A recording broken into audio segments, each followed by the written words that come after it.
हमारा मोहल्ला है, 500 मीटर के लोग हमारे मस्जिद में नमाज पढ़ने आते हैं और अजान ऐसी दे रहे हैं आप कि लगता है कि 3 किलोमीटर दूर तक आवाज जा रही है। ये मुनासिब अमल नहीं है। लेकिन हमारे यहाँ बहुत सारे मजहबी रसूमात जो होते हैं वो रात 12 बजे दिन 2 बजे तक चलते हैं। इस पर गौर करने की जरूरत है। आपके जिस्म का जो सिस्टम है, उसके खाने का टाइम, उसके सोने का टाइम, उसके जगने का टाइम होना चाहिए।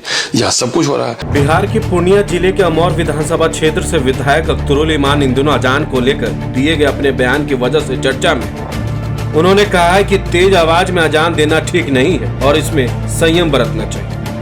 अख्तरुल ईमान ने कहा कि अजान का मकसद नमाज के समय की जानकारी देना और लोगों को मस्जिद आने की दावत देना। सवाल तो लाजमी है, तेज आवाज में अजान क्या यह जरूरी है या बदलते वक्त के साथ इस पर पुनर्विचार होना चाहिए। इस्लामी तालीमात में ये भी कहा गया है कि ऐसी जगहों पर आप अगर मस्जिदों में अगर कोई नमाज पढ़ रहा हो, ऐसे वक्त में आप अगर ऊंची आवाज में वहां पर क़रात करेंगे तो मुनासिब नहीं है कि आप उसे आवाज में पढ़ें। तो यहाँ पर इन चीजों का ख्याल रखना चाहिए। AIMIM के एक विधायक के बयान ने इसी सवाल को एक बार फिर बहस के केंद्र में ला दिया। बयान में ईमान, प्रोग्रेसिव थिंकिंग और समाज की संवेदनशीलता की बात कही गई है, लेकिन अब यही बयान सियासी और सामाजिक बहस की वजह बन गया। दरअसल बिहार के अमौर से ऑल इंडिया मजलिस इत्तेहादुल मुस्लिमीन के विधायक अख्तरुल ईमान ने अजान को लेकर मुसलमानों को हिदायत दी। उन्होंने कहा है कि हमारे मोहल्ले में 500 मीटर के रहने वाले मस्जिद में नमाज पढ़ने के लिए आते हैं, लेकिन अजान ऐसी दे रहे हैं जिससे लगता है कि 3 किलोमीटर दूर तक आवाज जा रही है। आज बताइए, हमारा मोहल्ला है, 500 मीटर के लोग हमारे मस्जिद में नमाज पढ़ने आते हैं और अजान ऐसी दे रहे हैं आप कि लगता है कि 3 किलोमीटर दूर तक आवाज जा रही है। ये मुनासिब अमल नहीं है। ये मुनासिब अमल नहीं है। अब उनके बयान पर लोगों की प्रतिक्रियाएं आने लगी हैं। उनके बयान देने के बाद लोगों ने पाकिस्तानी स्कॉलर मुफ्ती तारिक मशहूद के बयान से तुलना करना शुरू कर दी। बता दें कि एक निजी चैनल से बात करते उन्होंने कहा कि हमारे मोहल्ले में 500 मीटर के दायरे में रहने वाले लोग मस्जिद में नमाज पढ़ने के लिए आते हैं, लेकिन अजान इस तरह दी जाती है कि ऐसा लगता है कि जैसे आवाज 3 किलोमीटर दूर तक जा रही है। इसके अलावा अख्तरुल ईमान ने मुसलमानों के रहन सहन और खान पान पर भी सवाल उठाए। उन्होंने कहा कि हमारी मजहबी परंपरा भी ठीक नहीं है। एक बात और कहता हूँ, यहाँ के लोगों के दावतों का भी ढंग अच्छा नहीं है। खान पान का कोई टाइम नहीं है ना। दिन का पका हुआ रात को 12 बजे बाराती जाके खा रहा है। बारात दिन को आई तो वो बाराती वाला जाके मगरिब के वक्त खा रहा है। भाई, आपका जो बॉडी क्लॉक है, आपके जिस्म का जो सिस्टम है, उसके खाने का टाइम, उसके सोने का टाइम, उसके जगने का टाइम होना चाहिए। यहाँ सब कुछ हो रहा है। यहाँ तो अफसोस इस बात का भी हम बहुत गुजारिश करते हैं अपने मुअज़्ज़ज़ तरीन उलमा से कि हिफ्ज़ान सेहत के उसूल, अखलाकी पैमाने, ये सारे लोग कहते हैं कि रात के 2 बजे जगना नहीं चाहिए। अख्तरुल ईमान का ये बयान उनको वायु सुरक्षा मिलने के 2 दिन बाद आया। उनके इस बयान के बाद सोशल मीडिया पर यूजर्स उनकी तुलना पाकिस्तानी स्कॉलर तारिक मशहूद से कर।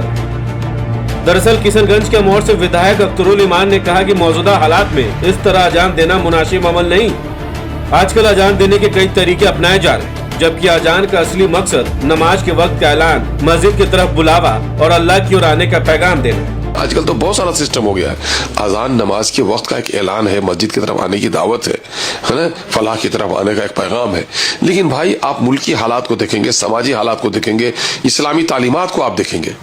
इस्लामी तालीमात में ये भी कहा गया है कि ऐसी जगहों पर आप अगर मस्जिदों में अगर कोई नमाज पढ़ रहा हो, ऐसे वक्त में आप अगर ऊंची आवाज में वहां पर क़रात करेंगे तो मुनासिब नहीं है कि आप उसे आवाज में पढ़ें। उन्होंने कहा कि अगर मुल्क के हालात, सामाजिक परिस्थितियों और इस्लामी तालीमात को देखा जाए तो इस तरह ऊंची आवाज में अजान देना उचित नहीं ठहराया जा सकता। अख्तरुल ईमान यही नहीं रुके। उन्होंने इस्लामी खान पान और मजहबी परंपरा पर भी सवाल उठाए। AIMIM के विधायक ने कहा, यहाँ के लोगों की दावतों का भी ढंग अच्छा नहीं है। खाने पीने की कोई टाइमिंग नहीं है। दिन का बना हुआ खाना बाराती वाले रात के 12 बजे जाकर खा रहे। बारात दिन को आई तो बाराती वाले मौलवी के पास जाकर खा रहे। हमारे बॉडी का जो सिस्टम होता है उसके मुताबिक ये तरीका सही नहीं है। खाने, सोने और जगने का टाइम होना चाहिए। उन्होंने कहा कि रात के 2 बजे मजहबी कार्यक्रम नहीं होना चाहिए। आप खुदा को रात के 2 बजे याद करें, इसमें कोई दिक्कत नहीं है, लेकिन जहां रात के 2 बजे औरतें इकट्ठे होते हैं, लोग इकट्ठे होते हैं, वहां इस तरह की मजलिस वाली कार्यक्रम पर रोक लगनी चाहिए। जो सिस्टम है, उसके खाने का टाइम, उसके सोने का टाइम, उसके जगने का टाइम होना चाहिए। यहाँ सब कुछ हो रहा है। यहाँ तो अफसोस इस बात का भी हम बहुत गुजारिश करते हैं अपने मुअज़्ज़ज़ तरीन उलमा से कि हिफ्ज़ान सेहत के उसूल, अखलाकी पैमाने, ये सारे लोग कहते हैं कि रात के 2 बजे जगना नहीं चाहिए। है ना, जो लगे तो तहज्जुद के लिए जगह, अपने खुदा को याद करने के लिए जगह, लेकिन भीड़ भाड़, औरत मर्द की भीड़ भाड़ नहीं होनी चाहिए।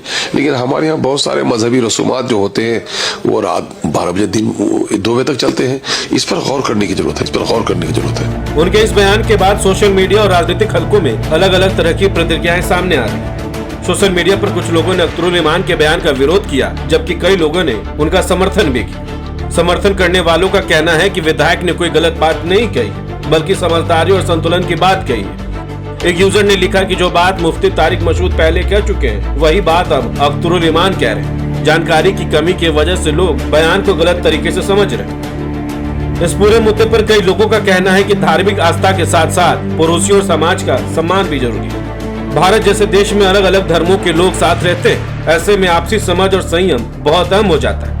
अजान इस्लाम का महत्वपूर्ण हिस्सा है, लेकिन उसकी आवाज को लेकर संतुलन बनाए रखना सामाजिक सौहार्द को मजबूत करता है। जानकारों की नजर में अख्तरुल ईमान का बयान अजान को रोकने या उस पर सवाल उठाने का नहीं है, बल्कि उसके तरीके और आवाज के स्तर पर संतुलन बनाने की अपील है। यह बयान धर्म और समाज के बीच तालमेल की बात करता है। दरअसल बीते 28 जनवरी को AIMIM के बिहार प्रदेश अध्यक्ष और विधायक अख्तरुल ईमान को राज्य सरकार की ओर से वायु श्रेणी की सुरक्षा प्रदान की गई।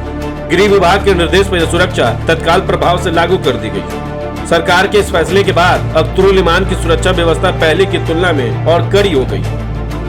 सूत्रों के मुताबिक अख्तरुल ईमान की राजनीतिक सक्रियता को ध्यान में रखते हुए सुरक्षा का स्तर बढ़ाने का निर्णय लिया गया। वायु श्रेणी की सुरक्षा के तहत अब उनके साथ 24 घंटे सशस्त्र सुरक्षा कर्मी तैनात रहेंगे। दरअसल यह बयान ऐसे समय आया है जब पूरे देश में लाउड स्पीकर पर अजान को लेकर बहस चल रही है। अख्तरुल ईमान के इस बयान को मुस्लिम समुदाय में एक संतुलित और जिम्मेदाराना रुख के तौर पर देखा जा रहा है। वहीं कई मुसलमान समुदाय के लोग इसका विरोध भी कर रहे हैं। हालांकि इस मुद्दे पर चर्चा जारी है।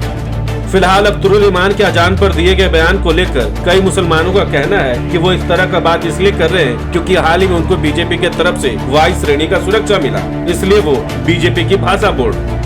अब सवाल यही है कि क्या इस बयान को सुधारवादी सोच के तौर पर देखा जाए या फिर अख्तरुल ईमान के इस बयान के पीछे कोई राजनीतिक रहस्य है। आपको क्या लगता है? अपनी राय हमें कमेंट्स में जरूर बताएं। बहुत बहुत शुक्रिया।